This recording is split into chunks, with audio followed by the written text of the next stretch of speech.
இன்றே டவுன்லோட் செய்து உங்கள் ஃபேவரட் ஷோக்களை என்ஜாய் பண்ணுங்க. என்ன காரியம் பண்ணிருக்க? என்ன மன்னிச்சிருக்கா. நான் பெரிய தப்பு பண்ணிட்டேன்க்கா. என்னை யாராலையும் காப்பாத்த முடியாது. நான் சாகிறது தான் சரி. நீ எவ்வளவோ முறை நான் அட்வைஸ் பண்ணப்பலாம் நான் அதெல்லாம் கேட்காம ரொம்ப திமிரா நடந்துக்கிட்டேன். அதுக்கு தண்டனை இதுதான். ஏய், என்ன நடந்துச்சுன்னு சொல்லி தொலை. அம்மா, என்ன மன்னிச்சிருமா. என்னன்னு சொல்லு தேனு.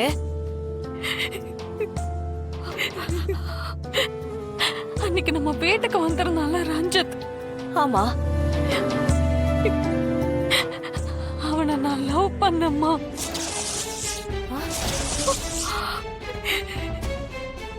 லவ் ஃப்ரெண்ட் என்னடி சொன்ன? ஒப்பவே எனக்கு தெரியும். ஒப்பவே எனக்கு தெரியும்டி. அம்மா விடுமா, விடு. நீ சொல்லுடி. அவன் என்கிட்ட ரொம்ப நல்லவன் மாதிரி நடந்துக்கிட்டாம்மா. என்ன கேரிங்கா பாத்துக்கிட்டான். எனக்காக நிறைய டைம் ஸ்பெண்ட் பண்ணான். எனக்கு என்னெல்லாம் பிடிக்குமோ எதெல்லாம் தேவையோ பார்த்து பார்த்து செஞ்சான். அதனாலதான் நான் அவனை ரொம்ப நம்பினேன். ஆனா நான் நம்பின மாதிரி அவன் ரொம்ப நல்லவன் இல்லம்மா.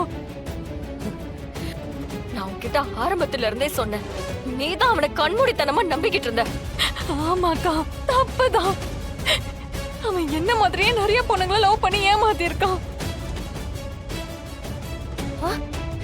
இதெல்லாம் தெரிஞ்சுதான் அவனை விட்டு ஒதுங்கலான்னு பார்த்தேன். ஆனா நேத்து காலேஜ்ல இருந்து வரும்போது சரி பிரிஞ்சிடலாம். ஆனா என்கிட்ட வாங்கின பணம் கிஃப்ட் எல்லாத்தையும் திருப்பி கொடுத்துரு. கொடுக்கலன்னு வையேன், உன் லட்சணத்தை உன் வீட்டுக்கு வந்து படம் போட்டு காட்டிடுவேன். பாவி பாவி, இங்க நாம என்ன நிலைமையில இருக்கோம்? என்ன காரியம் பண்ணிட்டு வந்திருக்க நீயே? குடும்பத்தை பத்தி கொஞ்சமாவது உனக்கு அக்கறை இருக்காடி? ஆம்பளை இல்லாத வீட்டுல இப்படி ஒரு மிரட்டல் வந்தா அதை நாம எப்படி சமாளிக்க முடியும்? இதெல்லாம் வெளியே தெரிஞ்சா எவ்வளவு பெரிய அவமானம் தெரியுமா நமக்கு? உன்னைய சொல்லுடி, எவ்வளவு வாங்கியிருக்க? எவ்வளவு பணம் வாங்கியிருக்க? தேனு சொல்லு.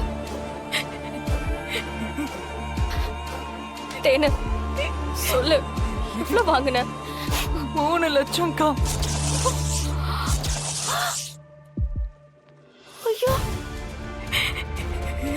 இவ்ளோ பிரச்சனை நடந்திருக்கு. அது என்கிட்ட சொன்ன என்ன? சொன்னா நீ கோவப்படுவேன் தான் நான் சொல்லல. அதுக்காக நீங்களே தற்கொலை முடிவு எடுத்துட்டீங்களோ? என்ன கஷ்டம் வந்தாலும் கூட நிக்கிறதுக்கு தான் அம்மா அக்கான்னு நாங்க இருக்கோம். நீ பாட்டுக்கு அவசரப்பட்டு இப்படி ஒரு முடிவு எடுத்துட்டா உனக்கு ஏதாவது ஆயிருந்தா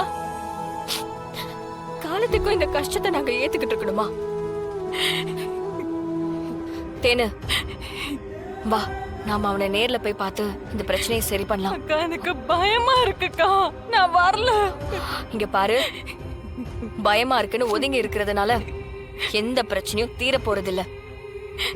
பிரச்சனை வந்துருச்சுல, நேருக்கு நேரா நின்னு அதை சந்திச்சுதான் ஆகணும். வா தமிழ், நானும் வரேன். வா. வேண்டாமா, நீ வீட்ல இருந்து இசைய பாத்துக்க. பிரச்சனையெல்லாம் முடிச்சுட்டு நான் உனக்கு கால் பண்றேன். தேனு வா.